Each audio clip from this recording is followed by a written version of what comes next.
Bonsoir. Guide de mécanique, Jean-Louis Fanchon. Page 38, exercice 13. Voilà, celui avec la poulie, là. Je ne sais pas si vous le voyez, mais prenez votre manuel, hein. En tout cas, l'énoncé est le suivant. Le rayon R de l'enroulement de la courroie sur la poulie est de 100 mm.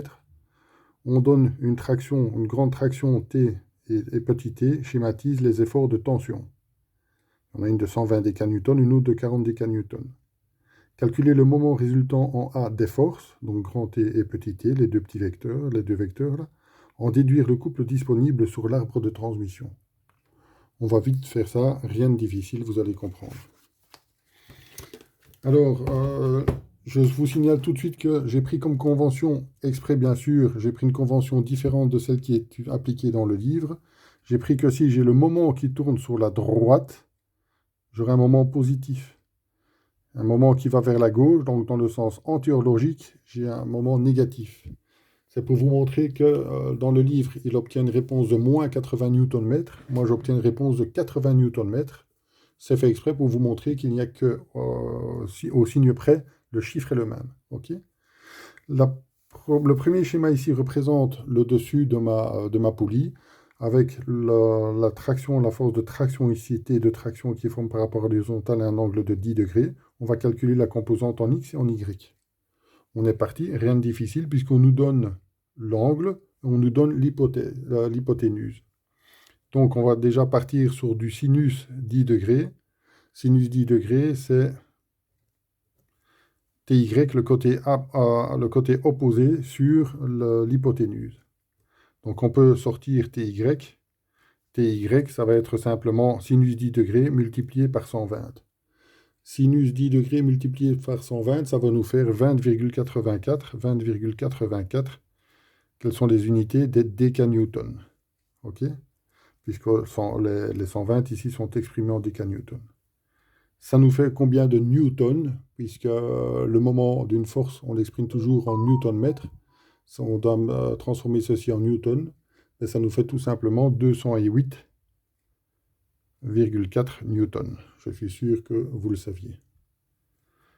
Cosinus de 10 degrés, ben, c'est la même chose, hein, c'est le côté adjacent sur l'hypoténuse. Donc, on peut calculer Tx qui est le côté adjacent. On va faire Tx, c'est égal à cosinus 10 fois les 120 décanewtons. Cosinus 10 fois 120, ça fait 118,18. 118,18 unités décanewtons. En newton, ça va nous faire 1181,8 newton, pardon, newton. Maintenant, nous sommes capables de calculer le moment par rapport au point A de la composante en Y de T. C'est égal à 0. Pourquoi c'est égal à 0? Parce que lors d'une de mes précédentes vidéos, j'ai déjà expliqué que comme la force passe par ce point A, il n'a pas la possibilité, cette force n'a pas la possibilité d'amener ce point A en rotation. Puisque le moment d'une force, je l'ai déjà dit également, ça n'est jamais que la capacité de cette force à faire tourner le point ou l'objet sur lequel elle s'applique. Ici, si on tire sur TY, appliqué au point A, ben, il va avoir une translation du point A, mais pas une rotation. Donc le moment est égal à 0. Le moment par rapport au point A de la composante en X de T, mais c'est égal à quoi? C'est égal à simplement 1181,8, donc la force elle-même, multipliée par la distance qui sépare cette force du point de rotation. Ici, qu'est-ce qu'on a? On a 0,1 mètre. Ça va nous faire 118,18. Quelles sont les unités? Réfléchissez vite fait. Newton-mètre. Newton-mètre. OK? Donc, on a déjà ça, c'est pas mal. Est-ce que je laisse ici un plus ou je dois mettre un moins? Ben, à partir du moment où je vais planter un clou dans ma feuille ici au point A, que je vais tirer sur ma force Tx, la composante en X de ma force T, on aurait une rotation plutôt sur la droite. Rotation sur la droite, c'est le signe plus. Je mets un signe plus, mais le signe plus, on ne le met pas, hein, il est sous-entendu. Idem maintenant pour la partie basse de notre poulie, je veux dire, et de notre courroie en tout cas. Il y a une petite traction de 40 décanewtons vers le bas. Vers le bas, elle forme un angle de 15 degrés par rapport à l'horizontale. Le processus est le même, hein. On prend le sinus de 15 degrés. Sinus, ben, on va calculer, grâce au sinus, on va calculer le côté opposé, qui est égal le sinus qui est égal au côté opposé sur l'hypoténuse. On peut sortir le côté opposé en faisant sinus 15 fois t, qu'on nous donne, qui vaut 40 décanewtons. Ça va nous donner 103,52. 103,52 newtons, évidemment, puisque là, c'est une force. Attention, elle est dirigée vers le bas, donc je vais mettre un moins. Rien à voir avec le moment, rien à voir avec ceci. Je vous ai déjà expliqué que comme la force ici est dirigée vers le bas, par rapport à un repère orthonormé XY, ben, quand on va vers le bas, on va vers les moins.